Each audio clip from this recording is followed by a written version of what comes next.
मोदी जी ने और जेटली जी ने उसकी अलग अलग व्याख्या करी। मोदी जी ने बोला कि हम जो एक काला धन दिया जाता है पार्टियों को, इसको ख़त्म करने के लिए लाए हैं। और जेटली जी ने बोला कि अगर खुले तौर पर लोग ऑपोजिशन को पैसा देते हैं तो जो रूलिंग पार्टी है उन लोगों को विक्टिमाइज कर सकती है, इसलिए लोग डरते हैं ऑपोजिशन को पैसा देने में। इसलिए हम ये गुप्त बॉन्ड ला रहे हैं जिससे किसी को पता नहीं लगेगा कि कौन किसको पैसे दे रहा है। तो ये बॉन्ड बेरर बॉन्ड्स थे जो 1000 से 1 करोड़ रुपए के डिनोमिनेशन में स्टेट बैंक इशू करता था, तो आप स्टेट बैंक से जाकर ले सकते थे। बैंक के थ्रू आपने उतना पैसा वहाँ जमा किया और उतने रुपए के आपको बॉन्ड दे देते थे।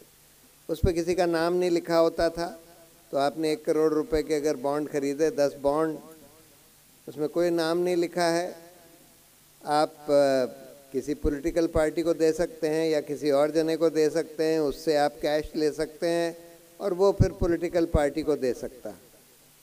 इन बॉन्ड पर सब इनकम टैक्स वगैरह की छूट थी।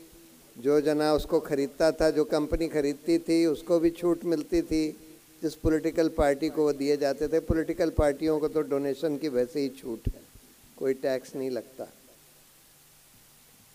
तो पहली बात तो जो जेटली जी का जस्टिफिकेशन था कि हम इसलिए गुप्त बॉन्ड ला रहे हैं कि जिससे सरकार को ये ना पता लगे कि ऑपोजिशन को कौन डोनेट कर रहा है। अब ये तो बिल्कुल झूठा तर्क था, क्योंकि स्टेट बैंक बॉन्ड इशू करता था। स्टेट बैंक हर बॉन्ड के ऊपर एक गुप्त नंबर होता था, जो नंबर अल्ट्रावायलेट लाइट से दिखता था।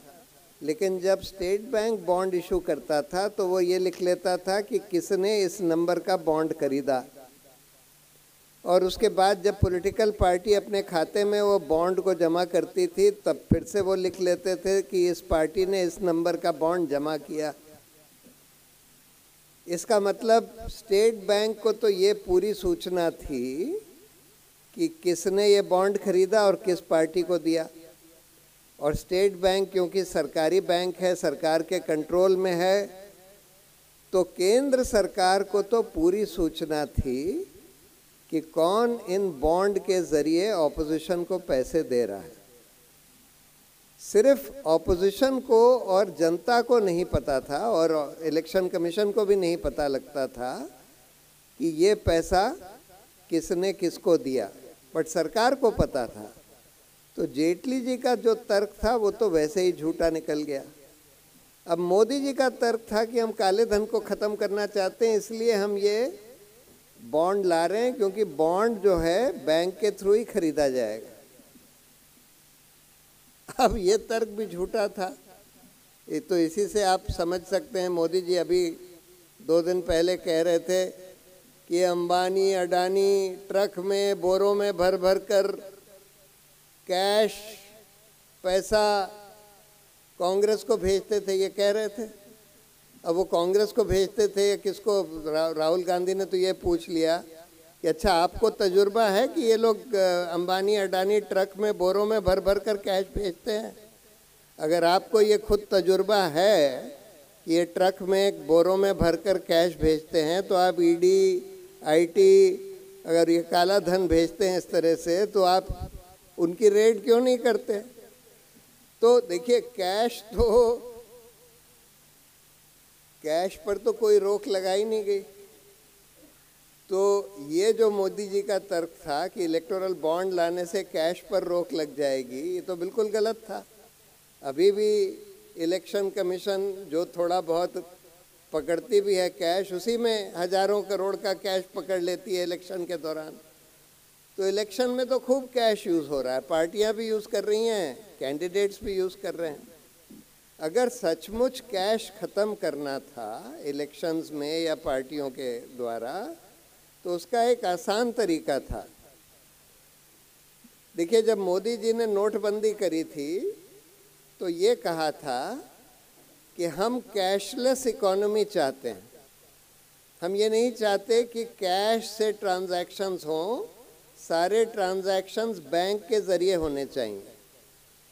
अब ये तो सही है कि हम आम आदमी से नहीं कह सकते कि तुम सब कुछ बैंक के थ्रू करो, कैश इस्तेमाल ही नहीं करो, लेकिन पॉलिटिकल पार्टीज और कैंडिडेट्स के लिए तो हम ये कानून बना सकते हैं कि कम से कम पॉलिटिकल पार्टीज और इलेक्शन कैंडिडेट्स ये लोग सारे ट्रांजैक्शंस बैंक के थ्रू करें और कैश में ना करें। और अगर किसी को पकड़ लिया गया कैश में ट्रांजैक्शंस अपने चुनाव के लिए, या पॉलिटिकल पार्टी को पकड़ लिया गया कैश में ट्रांजैक्ट करते समय, तो उसको डिस्क्वालीफाई कर दिया जाएगा या पार्टी को डीरजिस्टर कर दिया जाएगा।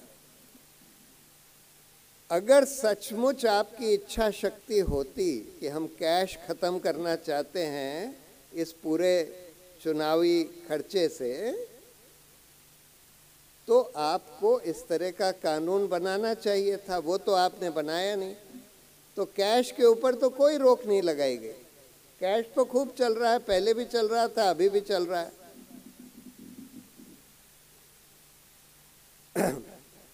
अब हम लोगों ने इसको चैलेंज किया, इलेक्टोरल बॉन्ड्स को, क्योंकि 3 आधार पर चैलेंज किया। इलेक्शन कमीशन और आरबीआई ने भी बोला कि भाई ये बिल्कुल गलत स्कीम है। आरबीआई और इलेक्शन कमीशन दोनों ने बोला कि भाई इससे मनी लॉन्ड्रिंग खूब होगी, क्योंकि एक कंपनी खरीदेगी, दूसरी कंपनी उससे खरीद लेगी, किसी को कुछ पता ही नहीं लगेगा कि किस कंपनी ने असली पैसा दिया। दूसरा उन्होंने बोला, इलेक्शन कमीशन ने, कि भाई हमारे जनता का जो सूचना का अधिकार है, जानने का अधिकार कि कौन पॉलिटिकल पार्टियों को फंड कर रहा है, वो भी इससे डिफीट होगा। तो हम लोगों ने जब 2018 के शुरू में ये स्कीम इंट्रोड्यूस करी गई, हम लोगों ने उसी समय 3 आधार पर चैलेंज किया था। एडीआर, कॉमन कॉज, फिर सीपीएम ने भी चैलेंज किया। हमने बोला कि देखिए, इससे सूचना का अधिकार, जो कि एक मौलिक अधिकार है जनता का, ये डिफीट होता है। दूसरा, इससे भ्रष्टाचार प्रमोट होगा, क्योंकि बहुत सारा पैसा इलेक्टोरल बॉन्ड्स के ज़रिए वो दिया जाएगा जो घूस के तौर पर कंपनियां देती हैं उन पार्टियों को जिनकी सरकारें चल रही हैं, और उन सरकारों से कोई कॉन्ट्रैक्ट लेने के लिए या कोई और फ़ायदा लेने के लिए घूस के तौर पर दिया जाएगा। तो इससे घूस की प्रक्रिया, ब्राइब्स की प्रक्रिया प्रमोट होएगी। तीसरा, हम लोगों ने ये बोला था कि देखिए, ये पैसा जो है इलेक्टोरल बॉन्ड का पैसा सिर्फ रूलिंग पार्टीज़ को मिलेगा, क्योंकि रूलिंग पार्टीज़ ही कोई बेनिफिट दे सकती हैं उन कंपनियों को, और जो पार्टियां रूलिंग पार्टी नहीं हैं केंद्र में भी या राज्यों में भी, उनको ये पैसा नहीं मिलेगा। सुप्रीम कोर्ट ने 6 साल के बाद इसका फैसला दिया। उन 6 सालों में 16,500 करोड़ के बॉन्ड इशू करके कंपनियों ने इशू करवाए और पॉलिटिकल पार्टियों को दे दिए। उसमें से आधे पैसे, करीब 8,25,000 करोड़, सिर्फ भाजपा को मिले, और बाकी आधे पैसे, यानी करीब 8,000 करोड़, बाकी पॉलिटिकल पार्टियों को मिले, और वो भी जो पार्टियां राज्यों में रूल कर रही थी उन्हीं को मिले। और सुप्रीम कोर्ट ने जब फैसला दिया तो इलेक्टोरल बॉन्ड को, वही जो 3 आधार पर हम लोगों ने चैलेंज किया था, उस आधार पर उसको रद्द कर दिया, और ये भी बोला कि इससे मनी लॉन्ड्रिंग वगैरह भी प्रमोट होएगी।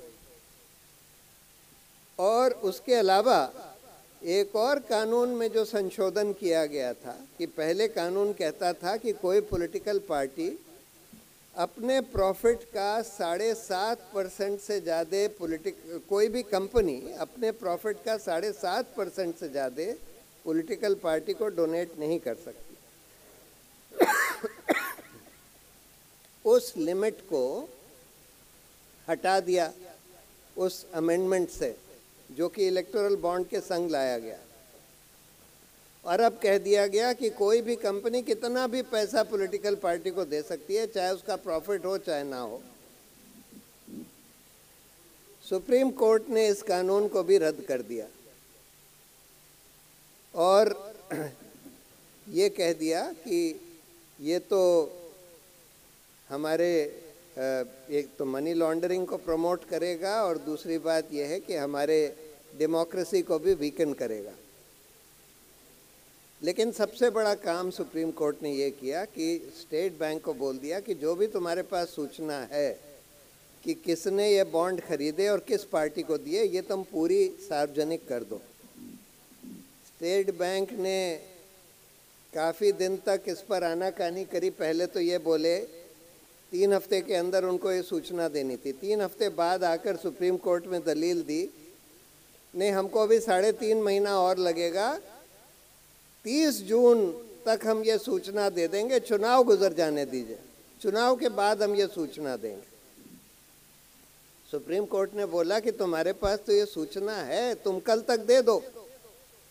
तो अगले दिन उन्होंने 2 खातों में सूचना दी। एक खाते में तो कि भाई इतने का बॉन्ड इस कंपनी ने इस दिन खरीदा, दूसरे खाते में इतने का बॉन्ड इस पार्टी ने इस दिन जमा किया।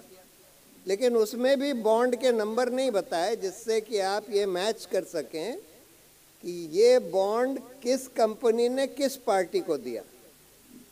तब सुप्रीम कोर्ट ने बोला तुमने बॉन्ड के नंबर तो बताए नहीं, तुम्हारे पास तो वो हैं, तुम कह रहे हो कि हैं, तो बॉन्ड के नंबर बताओ। तब उन्होंने बॉन्ड के नंबर बताए और तब 2 मिनट में लोगों ने ये मेल कर लिया, मैच कर लिया और ये पता लगा लिया कि कौन सा बॉन्ड किस पार्टी को दिया गया। जब ये इन्फॉर्मेशन बाहर आई तब कुछ खोजी पत्रकारों ने फटाफट ये पता लगा लिया कि भाई इस कंपनी ने इस पार्टी को ये पैसे दिए और इस पार्टी की सरकार ने इस कंपनी को ये कॉन्ट्रैक्ट दिया, या फिर इस पार्टी की सरकार ने इस कंपनी के फेवर में कोई पॉलिसी बदली, या फिर इस पार्टी के द्वारा कंट्रोल्ड ईडी, सीबीआई, आईटी की रेड करवाई गई उस कंपनी के ऊपर और उसके बाद उस कंपनी ने पैसे दिए भाजपा को और भाजपा की सरकार ने फिर, या उनके ईडी, आईटी जो उनके कंट्रोल में है, उन लोगों ने अपना हाथ खींच लिया और छोड़ दिया उन कंपनियों को। और या फिर कुछ दवाई बनाने वाली कंपनियों ने इलेक्टोरल बॉन्ड दिए जिनके खिलाफ, जिनके बारे में ये पता लग चुका था कि ये कंपनियां बहुत खतरनाक दवाइयां बना रही हैं जिससे कि सेहत पर बहुत खराब असर पड़ सकता है, और उन दवाइयों को बंद करना चाहिए था ड्रग रेगुलेटर्स के द्वारा, लेकिन उन दवाइयों को बॉन्ड का पैसा लेने के बाद चलने दिया गया। यानी कि तरह तरह से भ्रष्टाचार हुआ इलेक्टोरल बॉन्ड के ज़रिए, और इलेक्टोरल बॉन्ड का जो गुप्त चीज़ थी उसका इस्तेमाल करके पर्दे के पीछे घूस के तौर पर कंपनियों ने उन पार्टियों को पैसा दिया जिनसे उनको कुछ फ़ायदा मिल सकता था, जिनकी सरकारों से। अब मेन तो केंद्र सरकार थी तो इस वजह से आधा पैसा भाजपा को मिला जो केंद्र सरकार के ऊपर काबिज थी, और बाकी आधा पैसा उन पार्टियों को मिला, टीएमसी को मिला, कांग्रेस को मिला, वहाँ बीजू जनता दल को मिला, बीआरएस जो तेलंगाना की सरकार पर काबिज थी उन लोगों को मिला। तो अब सवाल ये है कि अगर ये पैसा घूस की तरह दिया गया फ़ायदा लेने के लिए, तब तो ये बहुत बड़ा अपराध है हमारे प्रिवेंशन ऑफ करप्शन एक्ट में, और इसमें जिन लोगों ने ये अपराध किया है, यानी कि उस कंपनी के जिन लोगों ने, पार्टी के जिन लोगों ने, सरकार के जिन लोगों ने, और ईडी, आईटी, सीबीआई के जिन लोगों ने, और ड्रग कंट्रोलिंग अथॉरिटीज़ के किन लोगों ने मिलकर जो ये अपराध किया है, इन लोगों को पकड़ा जाना चाहिए, इन लोगों को प्रोसिक्यूट किया जाना चाहिए, जेल भेजा जाना चाहिए। और साथ में उन पॉलिटिकल पार्टियों ने जिन्होंने घूस ली और ये सिर्फ भाजपा ने नहीं ली है, बाकी भी पॉलिटिकल जो राज्यों में जो पार्टीज थी उन्होंने भी ली है। उनसे ये पैसा वापस लिया जाना चाहिए, क्योंकि ये तो घूस का पैसा है, प्रोसीड्स ऑफ क्राइम है, और घूस का पैसा किसी पार्टी के पास रहने नहीं दिया जा सकता, उनसे वापस लिया जाना चाहिए। तो उसके लिए हम लोगों ने एक पिटीशन फाइल करी है सुप्रीम कोर्ट में कि इसमें एक इंडिपेंडेंट जांच हो। इसमें सीबीआई, ईडी वगैरह तो नहीं कर सकते, क्योंकि उनकी तो खुद की ही जांच होनी है। तो इसमें जांच एक एसआईटी के द्वारा होनी चाहिए, स्पेशल इन्वेस्टिगेशन टीम, जो सुप्रीम कोर्ट गठित करे, कुछ रिटायर्ड सीबीआई के ऑफिसर्स या दूसरे ऑफिसर्स, और supervise by some retired supreme court जज। उस तरह की टीम गठित होनी चाहिए जो इसकी जांच करें, और उसके बाद फिर इन लोगों का प्रोसिक्यूशन हो और इनसे ये पैसा रिकवर किया जाए। लेकिन देखिए, ये हमारे पूरे चुनावी लोकतंत्र के बारे में एक बहुत सीरियस प्रॉब्लम दिखा रहा है। अब अगर आप देखें कि आज हमारा पूरा चुनावी लोकतंत्र एक पैसे का खेल बन गया है, और वो इसलिए है क्योंकि हमारे सिस्टम में first pass the post 2 level पर है।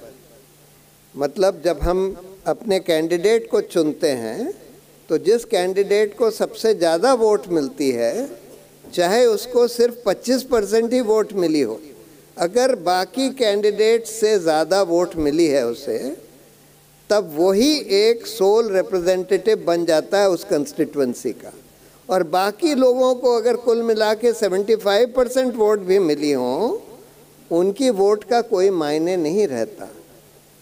फिर जब सरकार बनती है तो जिस पार्टी के पास मेजॉरिटी होती है वही एक मात्र रूलिंग पार्टी बन जाती है, वही सरकार चलाती है, और जो बाकी 49% भी अगर एमएलएज या एमपीज हों ऑपोजिशन के पास, उनका सरकार चलाने में कोई वजूद नहीं होता।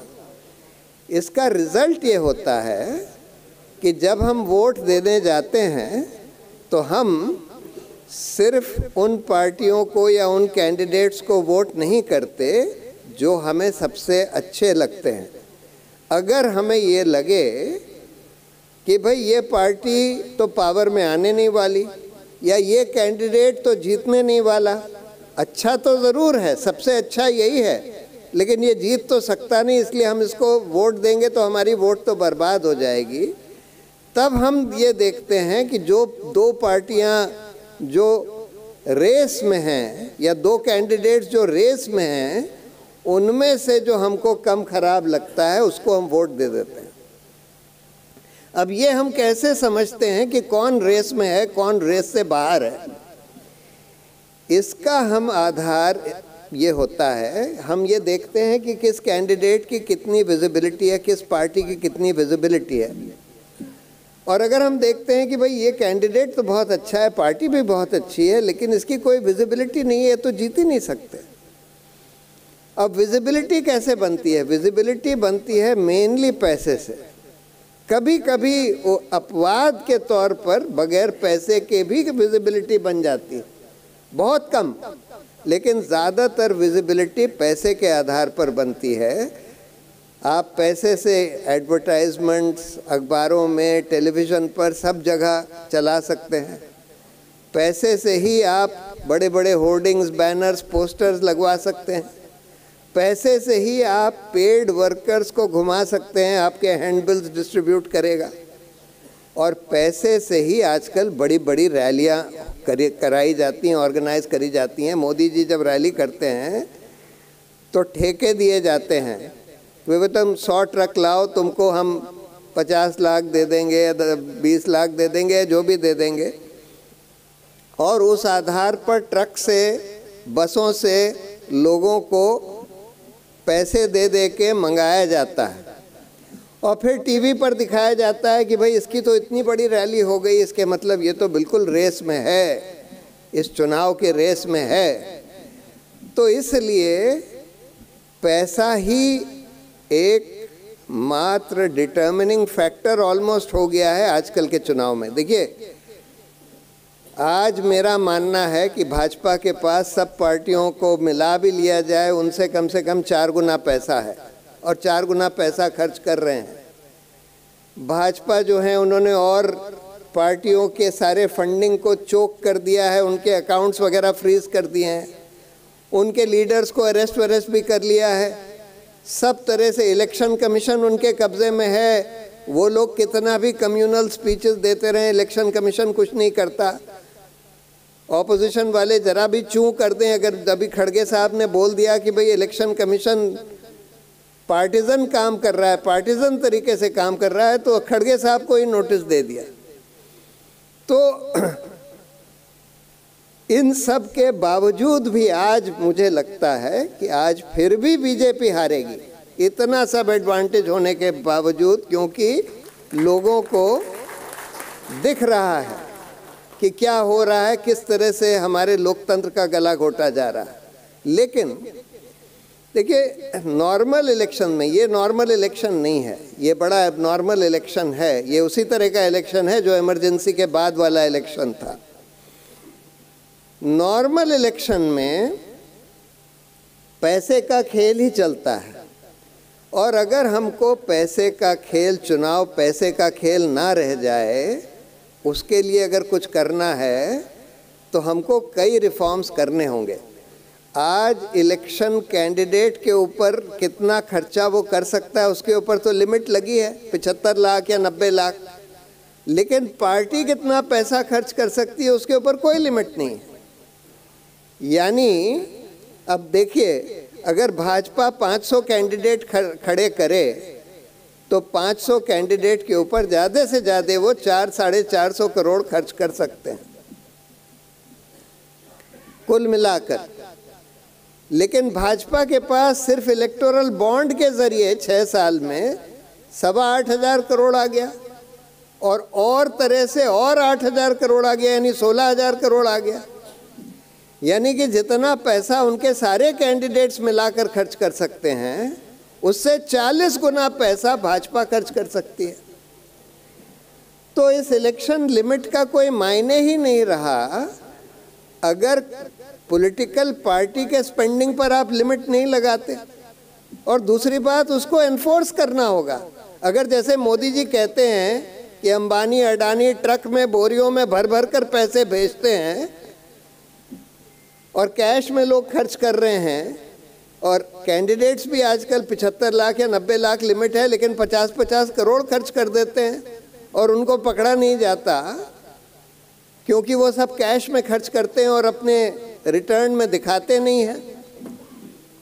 तो उसका तरीका ये था, देखिए, एक तो आप पार्टी के स्पेंडिंग पर लिमिट लगाइए, फिर उसको एनफोर्स करने के लिए आप पार्टी और कैंडिडेट्स के ऊपर रोक लगा दीजिए कि भाई कैश में कोई ट्रांजैक्शन नहीं कर सकते। तीसरी बात, आप प्रोपोर्शनल रिप्रेजेंटेशन लाइए। प्रोपोर्शनल रिप्रेजेंटेशन से कम ये होता है कि अगर किसी पार्टी को 2% वोट भी मिलते हैं तो उनके 2% रिप्रेजेंटेटिव्स पार्लियामेंट जाते हैं। मान लीजिए सीपीआई को 2% वोट मिलते हैं तो उनके 11 एमपी बनेंगे। तो प्रोपोर्शनल रिप्रेजेंटेशन, तो इसमें तब फिर लोगों को लगता है कि ठीक है, ये पार्टी पावर में नहीं आएगी लेकिन इनके कुछ लोग तो जाएंगे पार्लियामेंट में। तो फिर खुलकर लोग अपनी जो फेवरेट पार्टी है उसको वोट देते हैं। प्रोपोर्शनल रिप्रेजेंटेशन बहुत देशों में लागू किया गया है, हिंदुस्तान में नहीं किया गया, तो हमको प्रोपोर्शनल रिप्रेजेंटेशन भी लाना पड़ेगा। फिर कई ऐसे कैंडिडेट्स हैं, देखिए 90 लाख भी अगर लिमिट है तो बहुत सारे अच्छे कैंडिडेट्स हैं जो सोशल वर्कर रहे हैं, उनके पास तो 90 लाख भी नहीं है ना खर्च करने के लिए इलेक्शन में। तो इसलिए उसका प्रपोजल ये होता है कि आप स्टेट फंडिंग करिए। स्टेट फंडिंग का मतलब होता है कि इलेक्शन के बाद हर कैंडिडेट को जितना वोट मिलती हैं उसके हिसाब से, लेटर से 50 रुपये पर वोट गवर्नमेंट की तरफ से मिल जाएगा। तो अगर आपको 1 लाख वोट मिली तो 50 लाख रुपए इलेक्शन के बाद आपको मिल जाएगा। तो इलेक्शन से पहले आप अपने फ्रेंड्स और रिलेटिव से कुछ लोन लेकर इलेक्शन लड़ लीजिए। आपके पास 50-60 लाख रुपए आपने लोन ले लिया और फिर इलेक्शन में आपको अगर 1 लाख, अगर आप क्रेडिबल कैंडिडेट हैं और अच्छे सोशल वर्कर हैं, 1 लाख वोट भी मिलती हैं तो आपको वो पैसे स्टेट से मिल जाएंगे। कुछ लोग कहते हैं कि भाई ये तो फीजिबल ही नहीं है, इतना पैसा कहाँ से आएगा, कितना पैसा। देखिए 60 करोड़ से कम वोट पड़ते हैं एक जनरल इलेक्शन में पूरे देश में मिलाकर। 60 करोड़ को अगर आप 50 से मल्टीप्लाई करें तो 3000 करोड़ होता है। उसमें भी आप लिमिट लगा दीजिए कि भाई किसी कैंडिडेट को 90 लाख से ज़्यादा नहीं दिया जाएगा, मैक्सिमम 90 लाख दिया जाएगा। तो जिन कैंडिडेट्स को 1.25 लाख वोट से ज़्यादा मिलती है तो उसके ऊपर उसको नहीं दिया जाएगा। तो टोटल खर्चा सरकार का ज़्यादा से ज़्यादा 1.5-2 हज़ार करोड़ होगा स्टेट फंडिंग पर 5 साल में एक बार। वो कोई बहुत ज़्यादा पैसा नहीं है। इससे ज़्यादा पैसा तो एमपीज़ को MP local area development scheme में हर साल सरकार देती है। तो स्टेट फंडिंग भी करी जा सकती है। तो ये सब कुछ चुनाव सुधार हैं। अगर हमको चुनाव को पैसे का खेल बनाकर नहीं रखना है तो हमको ये सब सुधार करने पड़ेंगे। लेकिन सुधार कौन करेगा? जो रूलिंग पार्टी है उसको तो इसका फ़ायदा मिल रहा है इस सिस्टम का, क्योंकि उसी के पास सबसे ज़्यादा पैसा आता है। वो तो चाहती है कि भाई पैसे का ही, भाजपा तो चाहती है कि चुनाव पैसे का ही खेल हो, क्योंकि उन्हीं के पास पैसा है और बाकियों के पास पैसा नहीं है। और जितना पैसा है भी थोड़ा बहुत उसको वो लोग फ्रीज कर देते हैं अपनी एजेंसीज का दुरुपयोग करके। तो इसलिए रूलिंग पार्टीज तो चाहती नहीं हैं कि इसको चेंज किया जाए और कोई फेयर इलेक्शन हो पाए। ये तो हम लोगों की ज़रूरत है। देखिए हम लोग रियल स्टेक होल्डर्स हैं इस लोकतंत्र के, और हम लोगों को इस पर मुहिम छेड़नी पड़ेगी। हम लोगों को कैंपेन करना पड़ेगा इन रिफॉर्म्स के लिए, और उन कैंपेन का अगर दबाव पड़ेगा सरकारों के ऊपर तब जाकर ये रिफॉर्म्स आ पाएंगे। तो अनफॉर्चुनेटली ये हुआ कि जब ये, देखिए एक मूवमेंट हुआ था जेपी के समय, उसके बाद एक मूवमेंट हुआ anti corruption movement. Anti corruption movement का अनफॉर्चुनेट कॉन्सिक्वेंस ये हुआ कि उससे एक तो मोदी जी पावर में आ गए, उसका फ़ायदा उठाकर। लोकपाल वगैरह तो जो भी बना वो बिल्कुल है हमारे पास पानी,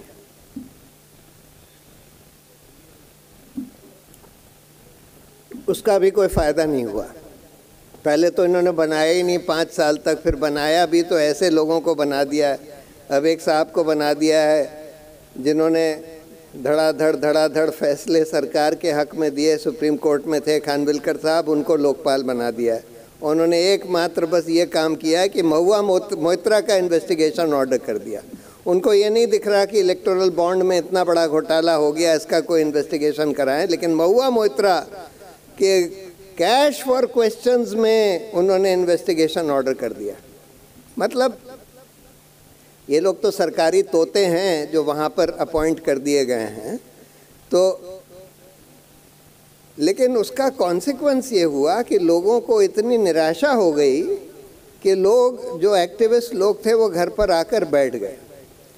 और हमको वो निराशा अब ख़त्म करनी है। अगर हमको इस देश में लोकतंत्र बचाना है तो हमको वो स्पिरिट एक्टिविज़म की फिर से जगानी होगी। हमको सिविल सोसाइटी को फिर जगाना होगा और हमको ये दिखाना होगा कि हम लोग रियल स्टेक होल्डर्स हैं और हमारे मुहिम से हम सरकारों के ऊपर, पार्लियामेंट के ऊपर दबाव डालकर जो रिफॉर्म्स की ज़रूरत है वो करवाएंगे। और मुझे उम्मीद है कि अब वो समय आ गया है जब सिविल सोसाइटी फिर से जागेगी। अब ये हो रहा है, उसकी शुरुआत हम इस चुनाव में देख रहे हैं कि होने लगी है, और अगर ये हो गया तब फिर ये रिफॉर्म्स हो सकते हैं। बहुत बहुत धन्यवाद।